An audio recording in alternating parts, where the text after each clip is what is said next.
Ang karon nga pista sa Navidad mo ang Assumption, ang pagpasaka sa langit ng Maria. Lahi siya sa Ascension, ang pagsaka sa langit sa Ginoo. Ang Assumption, dogma, official dogma of the Catholic Church, Roman Catholic Church, since 4th century, ideklarar in 1950 ni Pope Pius XII. Siya ang nagdeklara ng dogma sa simbahang Katoliko. Ug sa ulog kini with elaborate celebration nagsugod atong 4th century ug public holiday in Austria, Belgium, Chile, Croatia, France, Germany, Guatemala, Greece, Italy, Spain, and Switzerland. And also in Australia, Canada, US, and UK. Muna ni ka widely spread yung pagdebosyon sa mga tao ang pagsaulog sa dogma, meaning Assumption. So, sanahan gina ko nga nahi ang kalainan sa Ascension, Assumption. Ascension mo nga misaka sa langit si Jesus naman sa iyang pagkabanhaw. Then ang Assumption, pagpasaka, usabot is not the power of Mary na siya saka sa langit, ipasaka siya. So, munang kalainan niya na tungod anong pasaka sa langit nga kalabang body and soul nga siya misaka sa langit sa iyang katapusan na gutlo sa iyang kinabuhi. Walay lubong, walay kanang ingon niya kanang burial place of Mary, wala. Kunya assume siya sa langit sa rason nga siya una ang inahan sa Dios.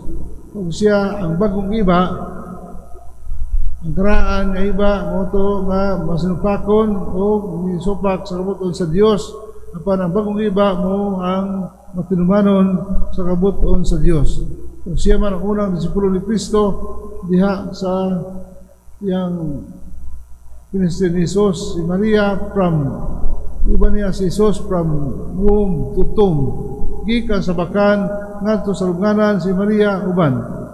Tilan sa cross si Maria anaa diha ang iyang commitment sa iyang anak, nagpabilin bisan pa man sa kanang kasakit sa iyang gibati sa tan-aw lantaw sa iyang anak anaa sa pagpasakit.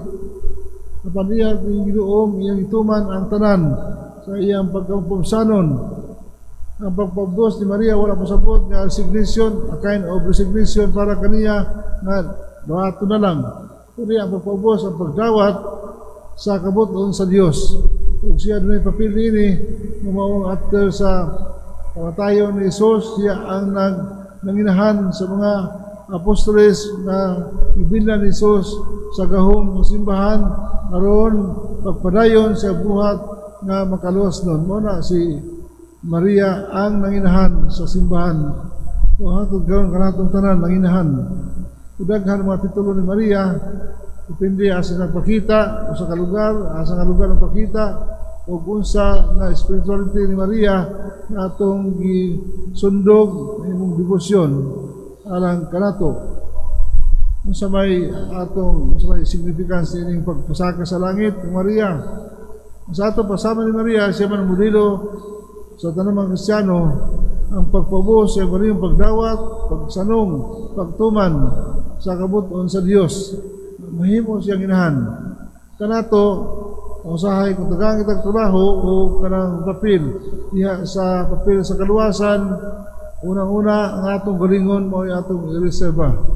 Nga, kung sabay makaayo kanato kung dawato na kung nga lihok o kanang obligasyon diha sa simbahan.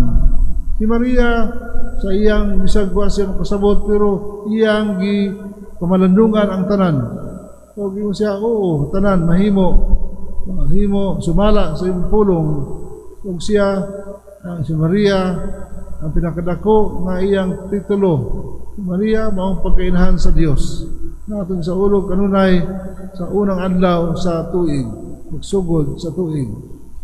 Kita usab sa Maria, makaangkon sa pagsulod sa ngarian sa langit kung kita mapabsanon sa atong galingon o mutuman sa kabuton sa Dios. Di lang pagkahinibahon kundi ang pagtuman sa kabuton sa Dios diya sa pagigugma sa isig kaingon. Muna di man ta makasundog ang Maria literally sa iyang kinabuhi apan spirit kasundog niya sa mga espiritu ni Maria, ang iyang pagmampuon, ang iyang pagsanong sa pagtuman sa kabuton sa amahan ng Dios. Kita usab makaangkon ngining mong pagsulod sa ngarian sa langit sama ni Maria.